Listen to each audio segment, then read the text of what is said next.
Man, these energies are wild, weird, like all over the place, fluctuating. I have no clue what's happening in the collective.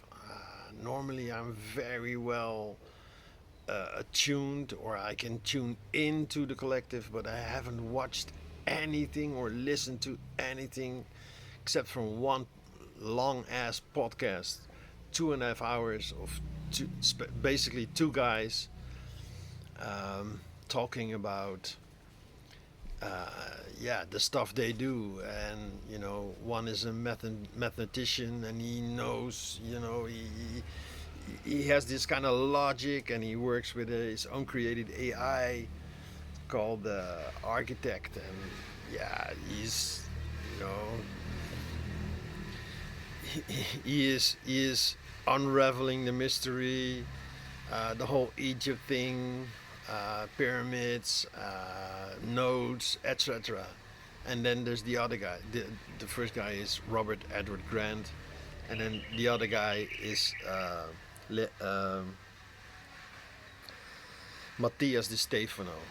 And he remembers all his previous incarnations. He even remembers his time in Egypt when it was not called Egypt yet. And he's been opening portals and closing portals and doing lots of really important work for the entire collective. Many people don't even know him. He should be on the news every day because he's doing really important work. But of course, he is not in the news. He is not. No, I think they actually fear him, but yeah, they cannot do anything about him because there's this whole group, probably, yeah, like a whole team of non-corporeal beings, guiding him, protecting him, shielding him from. He never talks about these things, but yeah, he is a light on his own and doing his work, and to me, it makes total sense. He has to be guided. He has to be protected. All these creepy aliens that the hybrids that been living here. I'm not gonna. Yeah, let's call them Lizzies. Yeah, yeah, and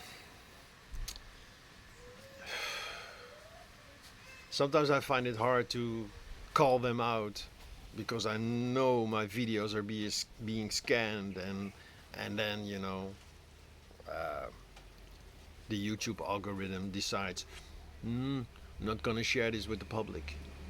No, maybe only his subscribers will see it, but I'm not gonna even share it with his subscribers. No, it's a new video, but I'm just gonna pretend it doesn't exist. I've seen it happen, like uh, yeah, with Elizabeth April, for example.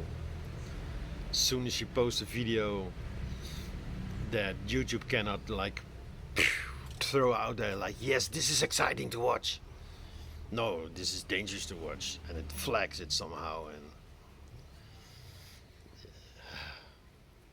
in general, videos get like tens of thousands of views, and then suddenly only a couple of thousands, because yeah, those are her subscribers that actually click on the video. And sometimes I even feel like it's not really honest about how many people actually watched it.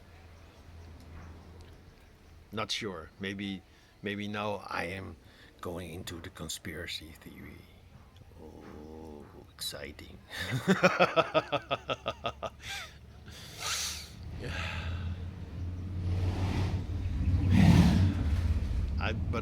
I really normally can feel where the collective is moving, but right now it feels chaotic.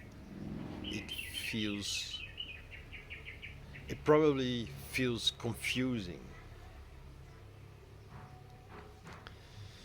What do you notice?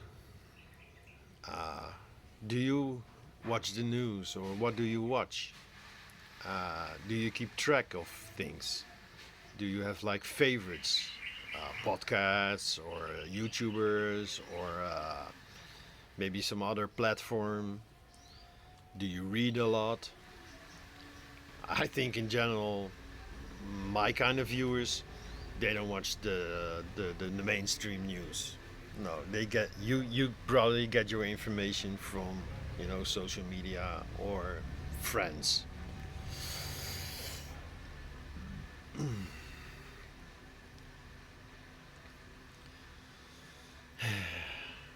Yeah, and behind the scenes, I've been working my ass off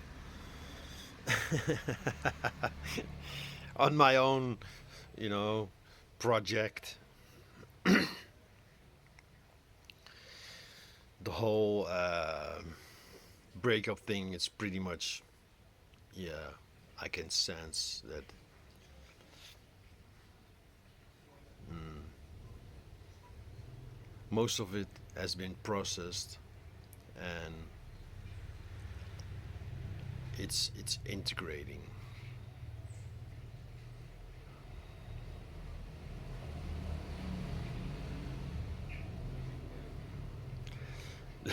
Lately, I even noticed that I'm rewriting the past.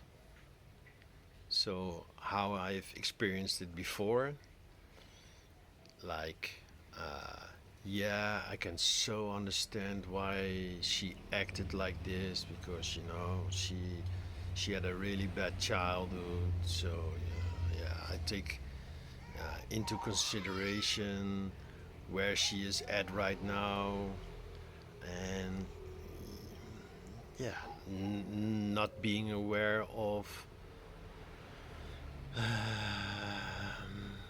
me being pretty much obsessed over taking care of her.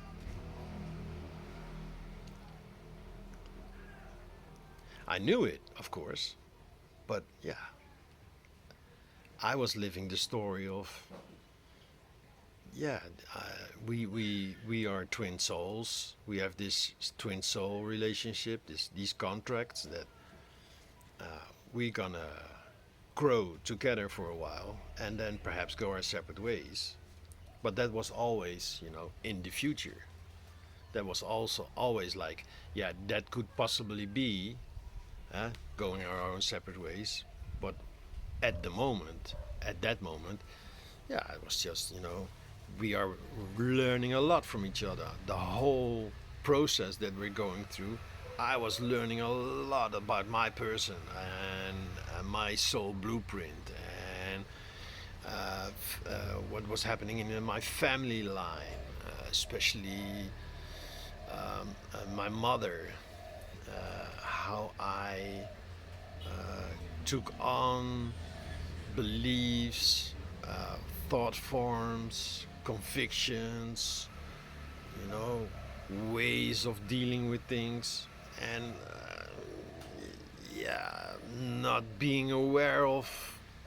Well, I thought I was really aware of it all, or I was becoming aware, but now looking in hindsight, I see I was totally obsessed with taking care of her. Like my whole life revolved, yeah, around her. There were some memories popping up of situations where I was meeting a friend. I hadn't seen her from a long time. She was just she had just divorced and moved out, living in her own house again. Uh, Her ex-husband was still living in their house with their children. She was seeing her children. I think only in the weekends, because the kids, they were used to living in that house. That was their home, and so she moved out in her own home. And it was supposed to be a nice weekend with, yeah, friends from two groups, the Bentinho Massaro group and the Oracle Girl group. mostly Oracle Girl people because she was totally into Oracle Girl. Oracle Girl. Oracle Girl. OG. Jacqueline. Yeah, Jacqueline is something else. It's like this Matthias de Stefano. When I listen to her, and I've been listening to her for a long time now. Uh, it's clear that she is not of this world. She is, I would say, not a human being. She's just appearing as a human being. She is some form of entity that agreed to incarnate in this uh, space time coordinate and doing her thing. And she knew from a young age. And yeah, first she developed herself um, not out in the open yet. And at some point she decided, okay, it's time.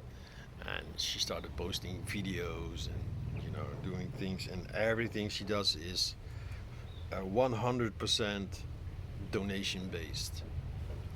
You can watch anything and everything for free if you give like a $0, euro, whatever currency donation. Yeah, she says it's freely given, which doesn't mean you don't have to give. Uh, yeah, she explains it better than me. Yeah, it's not free, it's freely given. I think the way she expresses it is that she's not forcing you to donate, but it's up to you to determine whether uh, you should donate.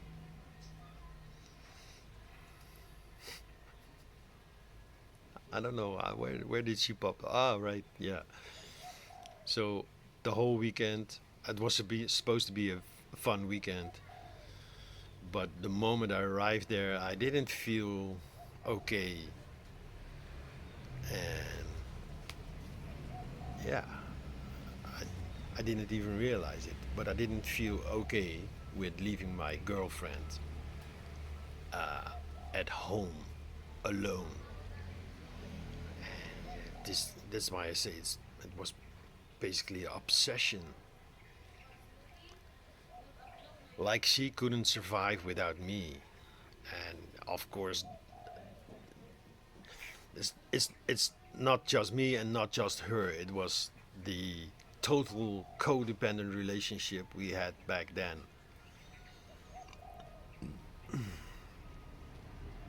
Of course, she was fine without me. She even said so.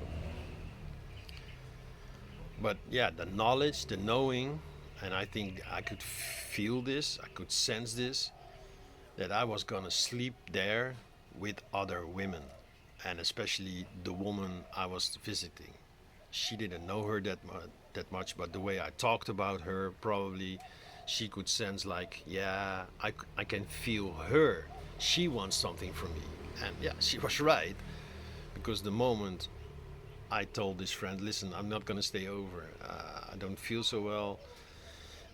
I think I'm going home. So I think it was around 10, 11 p.m.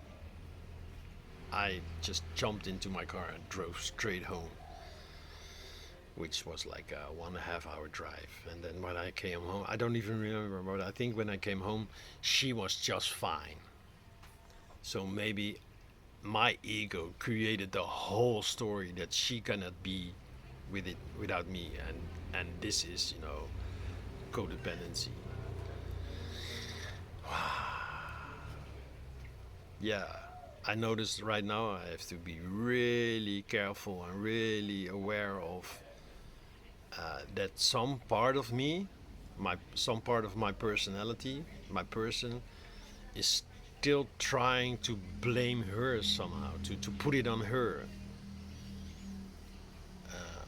But yeah, the whole caretaker role and what I've seen lately, now that I'm talking with my mom a little bit more, yeah, I understand where this is coming from. And again, I'm not blaming my mother. I mean, she is a wonderful person, a very lovely person, doing her thing the best she can. And she is watching these videos. But in general, I'm not holding back. Uh, I'm not blaming you, Mom. No. I'm just saying you're also, yeah, not aware of the things that I've became aware of. And it's not nothing wrong. It's just the way it is.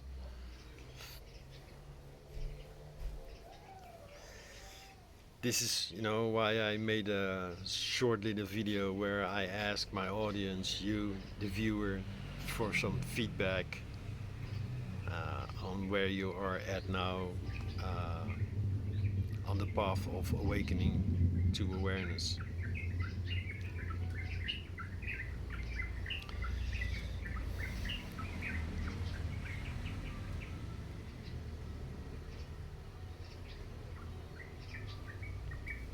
Because I think to be fully aware doesn't mean you no longer have an ego. They speak of ego death. No. And someone recently said, yeah, the masculine is all about killing the ego, while the feminine is more like giving birth to the self, the true self. And I was like, killing the ego? No, we're not killing the ego. We are becoming aware of the ego, and it's not like miraculously gonna disappear. No, no. It's just that you are aware of the ego. I'm aware of the ego. I'm aware of these patterns that I'm, repeating. So looking back at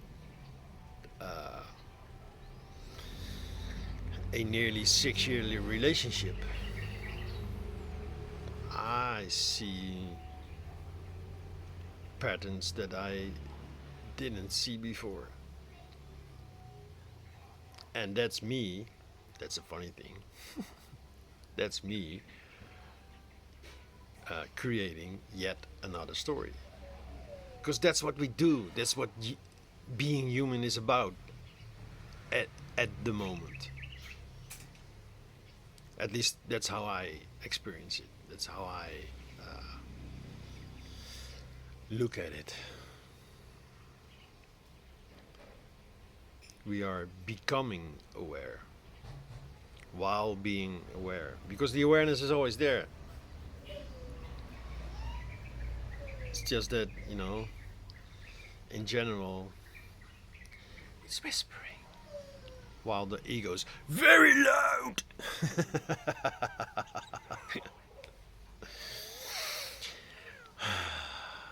Okay, I think it's time for breakfast. Do I want to add something? Yeah, so if you haven't seen that video, please go to my channel. Whether you're new or a long-time viewer, please go to my channel, and there's a small video. I think I'm gonna call it like Q&A or something like this.